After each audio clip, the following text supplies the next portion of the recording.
Hello friends, in today's video we will discuss in detail a very important topic of modern history and Indian polity, that is Government of India Act 1935. So let's start. The way we understood all other Charter Acts, Council Acts and Government of India Acts, we will also understand Government of India Act 1935 with 6 main headings. Background, control of Government of India, administration, central legislature, provincial legislature, and in the last we will cover some more important points. Let's start with the background. Here we will understand that when the Government of India Act 1935 was passed, then what were the major events that happened in the years before it was passed? Because those events must have had an impact on the Government of India Act 1935. And in this way, we will be able to easily relate those events and the provisions of Government of India Act 1935. So let's start. What happened that in the year 1919, the British Parliament had passed the Government of India Act 1919, which is also known as Montagu-Chelmsford Reforms. According to the provisions of this act, a commission had been set up in the year 1927, which was named Simon Commission. Simon Commission's job was to review the provisions of the Government of India Act 1919 and propose which constitutional reforms should be done in India.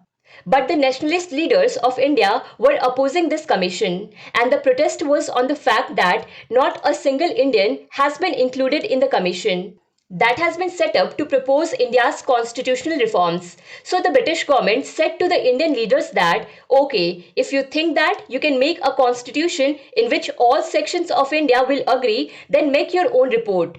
We will consider your report along with the report of the Simon Commission at the time of making constitutional reforms. Indian leaders accepted this challenge and formed a committee. The chairman of this committee was Motilal Nehru, and that is why the report of this committee is called Nehru Report. Shortly after this, the Simon Commission also published its report. On the other hand, Jinnah also gave his 14 points, which is called Jinnah's 14 points. Muhammad Ali Jinnah gave these points because Jinnah felt that the demand of Muslims in the Nehru report was not being considered properly. So for discussion on Simon Commission's report, Nehru report and Jinnah's 14 points, 3 roundtable conferences were conducted in Britain from 1930 to 1932. And finally in 1933, a white paper was published on the basis of discussions and recommendations of roundtable conferences. Apart from this, the British government had also formed some joint committees for its research on different issues. Their reports were also included. And on the basis of all these, the Government of India Act 1935 was made. We saw that for the first time in the Government of India Act 1919, the preamble was added. But here the preamble was missing in the Government of India Act 1935. So this was the background. Now let's see in whose hands the control of Government of India was. So the control of Indian government was still in the hands of the Secretary of State, and at that time the Secretary of State was Lawrence Dundas, who lived in Britain and was handling the Indian administration with the help of the Viceroy. And in the Government of India Act 1858, we had seen that a 15-member council was formed to help the Secretary of State, which was called the Indian Council. Now the question is whether there were any changes in the Government of India Act 1935 related to the control of Indian government or not. So the answer is yes, there have been changes here. Let's look at the changes related to the control of government in the Government of India Act 1935. The first change was that the Indian Council would now be called simply advisor, and the number of advisors were reduced from 15 to 6. In addition to this, because Burma was separated from India in the Government of India Act 1919, that is why the Secretary of State for India was now called the Secretary of State for India and Burma. At that time, the Secretary of State was Lawrence Dundas, who is also called second Marquess of Jutland, and he became the first Secretary of State for India and Burma. So these were the changes related to control of Government of India. Now let's see if there were some changes related to administration in Government of India Act 1935 or not. But before that, we have to see what was the situation in Indian Council Act 1919. Look, you already know that the Viceroy already had ordinance power. In fact, from the Indian Council Act 1861. Apart from that, there were 6 members in the Executive Council, in which 3 Indians were allowed. So whether there were any changes in the Government of India Act 1935 or not? No, there were no changes in the Government of India Act 1935. So that was about the administration of Government of India Act 1935. Now let us see what was the situation of central legislature in the Government of India Act 1935. But before that, we have to look at the central legislature of Government of India Act 1919. See, Government of India Act 1919 had 145 members in Legislative Assembly and 60 in the Council of State. And in both these houses, some members were elected and some members being nominated by the Viceroy. And in these nominated members, some members were officials and some members were non-officials. Official member means those members who were working in British government in civil services or military services. The thing to be noted here is that all these members came from British provinces and not from princely states. And in the Government of India Act 1935, many changes took place. The first change was that now the number of members in the Legislative Assembly was increased from 145 to 375. And the number of members in the Council of State was increased to 260. In addition to this, in the Government of India Act 1935, it was proposed that an All India Federation would be formed, in which representation would be given to the members of both the British Indian provinces and princely states. In the Legislative Assembly, now 125 members will represent the princely states and 250 members will represent the British Indian provinces. In addition, Council of State will have 104 members from the princely state and 156 members from the British Indian provinces. And yes, the Legislative Assembly will now be called the Federal Assembly. It was also said that the princely states will have their own choice whether they want to join the federation or not. If they want to join the federation, they will have to sign an instrument of accession with the British government. Apart from this, in the Government of India Act 1935, the communal representation was further increased as compared to the Government of India Act 1919, where along with Muslims, Sikhs and Europeans, labourers, landlords and women were also given separate electorate. Another important thing, in the Government of India Act 1919, all the subjects were divided into central subjects and provincial subjects. Subjects which were of interest of all India or in which it was found that there should be uniformity in the country, such subjects were put in the central list, such as defence, foreign policy, political relation, currency, minting of coins, etc. In addition, 50 provincial subjects were divided into two parts: transferred subjects and reserved subjects. On reserved subjects, the governor and his executive council used to make laws, while on transferred subjects, the governor and Indian ministers used to make laws together. Now let's see what changes took place here in the Government of India Act 1935.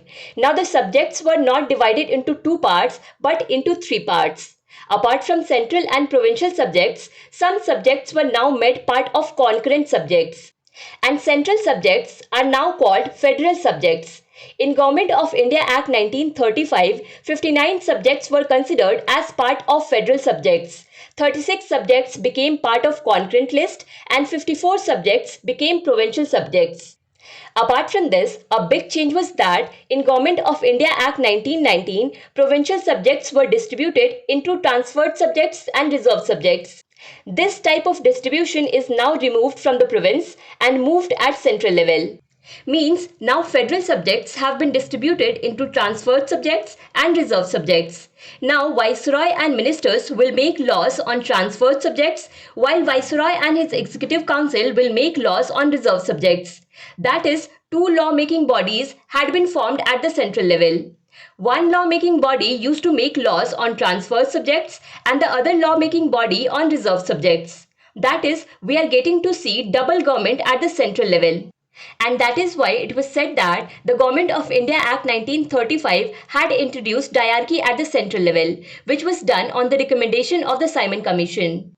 See, it is clear that the law on federal subjects will be made by the central legislature and the law on provincial subjects will be made by the provincial legislature.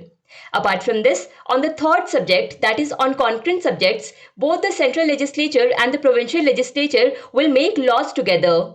But suppose a subject comes which is neither a part of a federal subject nor a part of a provincial or concurrent subject.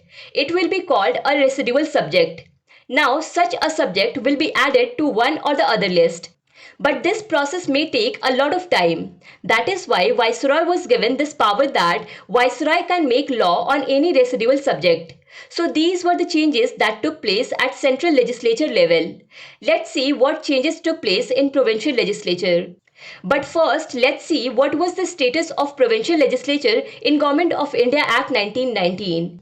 We had seen that provincial legislature was at 9 places. Apart from this, the number of additional members was increased, in which some members were elected and some members were nominated. Out of the elected members, 3 to 4 members were made ministers at the province level, and provincial subjects were divided into two parts: transferred subjects and reserved subjects. The governor and Indian ministers used to make laws on transferred subjects, while the governor and his executive council used to make laws on reserved subjects. That is, there were two lawmaking bodies at the province level. Two lawmaking bodies mean two governments. So we can say that diarchy was introduced at the province level in the Government of India Act 1919. Although there were changes in this process. The Government of India Act 1935 removed this division of subjects done at the province level. And now only the governor and Indian ministers together could make laws on provincial subjects. That is, only one lawmaking body remained at the province level. Apart from this, it was also said here that the centre would not interfere in any way at the provincial level. That is, in the Government of India Act 1935, diarchy was removed at the provincial level and provinces were made autonomous. Apart from this, provincial legislature was established not at 9 places but at 11 places. Separate provincial legislatures were created for Bihar and Odisha.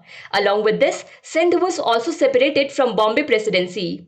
The demand to separate Sindh from Bombay Presidency was given by Jinnah in his 14 points. So both Jinnah and Muslim League were happy with this change of Government of India Act 1935. And if you have seen Jinnah's 14 points video on Bukstava, you must have seen that Northwest Frontier Province was given the status of province in December 1931. And this was also one of the 14 points of Jinnah's demand. So we can say that the Government of India Act 1935 had made Odisha and Sindh two separate provinces.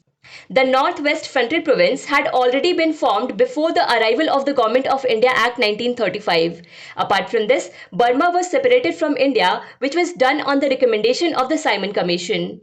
So these were the 11 provinces which were seen after the implementation of Government of India Act 1935. Along with this, one more change was done here, and that change was that the Government of India Act 1935 had made the provincial legislature of 6 provinces bicameral. And those 6 provinces were United Province, Bengal, Madras, Assam, Bihar, Bombay and Sindh. So these were the changes that took place in provincial legislature. Now let's see some more important points which were seen in Government of India Act 1935. The first point in our list is establishment of federal court. Government of India Act 1935 said that if there is any dispute between two states or if there is any issue between the state or federal government, then to solve such issues, federal courts will be formed. And ultimately in 1937, this federal court was established in Delhi. In 1950, the name of this court was changed to Supreme Court. Apart from Federal Court, Reserve Bank of India was also established to control currency and credit in the Government of India Act 1935. We had seen in the Central Legislature of Government of India Act 1935 that there was discussion on making an All India Federation, where the princely states had their own choice whether to join the federation or not. But what happened was that the princely states did not show any interest in joining this federation. And that is why this part of the Government of India Act 1935, which is supposed to create a federation, could never be implemented. But in order to fill the elected seats of British Indian provinces, provincial elections were organized in the country in 1937. and more people were given the right to vote in these elections than before. Around 3 crore people were eligible voters in these elections. Apart from this, the last point here is that the Government of India Act 1935 was the biggest act till that time, which had 321 sections, 14 parts, and 10 schedules. So these were the additional points of Government of India Act 1935. We will critically analyze this act in another video. For now, we can see that we have covered all the points. The notes of this video are available on bookstawa.com website. You will find the link in the description. Videos are available on Bookstawa channel on many topics of history. You can watch them too. If you like this video, then do not forget to press like button, share this video with your friends and subscribe to Bookstawa channel to keep watching more such videos. Thank you so much for watching Bookstawa.